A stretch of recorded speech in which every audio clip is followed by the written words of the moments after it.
आजकल कुछ और लोग मैदान में आ गए हैं और वो ये आवाज़ उठा रहे हैं कि हमें हदीस की कोई ज़रूरत नहीं है, हम कुरान को समझ लेंगे और हमारे लिए वही काफ़ी है, हदीस जो है इसकी कोई ज़रूरत नहीं है कुरान के समझने के लिए।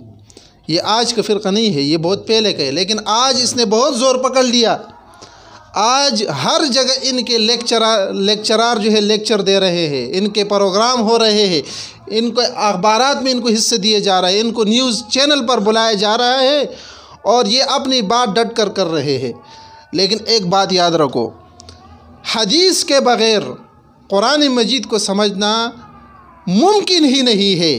किसी का बाप भी हदीस के बग़ैर कुरान को नहीं समझ सकता। अगर ऐसे ही है तो फिर मैं इन हज़रात को ये कहना चाहता हूँ जो ये ऐसा कुफ्री अक़ीदा रखने वाले हैं और इस्लाम के अक़ीदे से इसका कोई ताल्लुक़ नहीं है, उनको मैं चैलेंज देना चाहता हूँ कि आप नमाज के रकात को कुरान से साबित करो ना। कुरान मजीद में तो सिर्फ अक़ीमुस्सलाह आया है, तो फिर सुबह के 4 रकात, 2 सुन्नत 2 फ़र्ज़, फिर ज़ोहर के 4 रकात फ़र्ज़, 4 पहले सुन्नत बाद में 2 सुन्नत, ये कहाँ से आया? कुरान में साबित करें आप। इसी तरह अल्लाह तबारक व तआला ने कुरान मजीद में हज का हुक्म दिया है, हज के अरकान कुरान से साबित करो ना कि हज का जो मुकम्मल तरीक़ा है वह तुम कुरान से साबित करो कि तवाफ़ क़ुदूम इस तरह करना है, तवाफ़ ज़ियारत इस तरह करना है, सफ़ा मरवा के दरमियान इस तरह दौड़ना है, अराफात के मैदान में इतना अरसा ठहरना है, इतना वक़्त ठहरना है।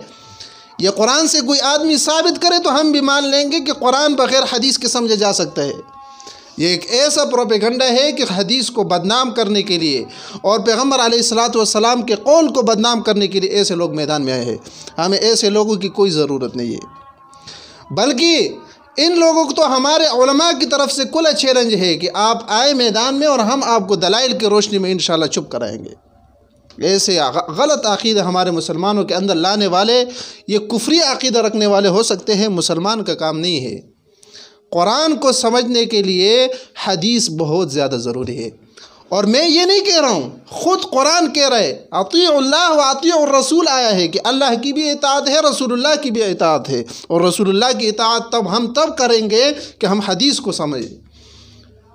और जब हम हदीस ही को नहीं मानेंगे और जब हम हदीस ही को नहीं समझेंगे तो हम कैसे जो है कुरान को समझ जाएंगे, हम कैसे रसूलुल्लाह सल्लल्लाहु अलैहि वसल्लम की ज़िंदगी को समझ जाएंगे।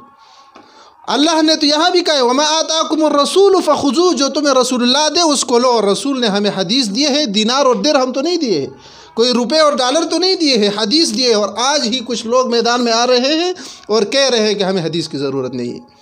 ये मुनकिरीन हदीस है, इस्लाम के साथ इनका कोई ताल्लुक़ नहीं है। और वो इनका एक सबसे बड़ी बात जो है वो ये है कि ये कहते हैं हम हदीस इस वजह से नहीं मानते कि हदीस में झूठ भी तो हो सकता है, किसी ने झूठ शामिल किया हो। कुरान जो है वो सच है, हदीस में झूठ भी हो सकता है। मैं इन लोगों को कहता हूँ कि मुहद्दिसीन ने, इमाम बुखारी रहमहुल्लाह ने, इमाम मुस्लिम ने, इमाम अबू दाऊद और इमाम तिरमिज़ी ने, इन लोगों ने अस्मा और रिजाल को भी तो ज़िक्र किया है अपनी किताबों के अंदर कि जिनसे इन्होंने हदीस नकल की है उनका पूरा डेटा ज़िक्र किया है कि ये आदमी आदिल था, ये कहाँ रहता था, किसके साथ इसका ताल्लुक़ था, इसका रहन सहन कैसा था, हलाल खाता था, हराम खाता था, इस पर मुकम्मल तफसील मौजूद है। और जहाँ उनको हदीस में और रावी में कुछ गड़बड़ नज़र आई तो उस हदीस को उन्होंने ज़ईफ़ पे तो कहा है, उस हदीस के सनद को भी उन्होंने ज़ईफ़ कहा है, मतन को भी ज़ईफ़ कहा है, रिवायत को भी ज़ईफ़ कहा है।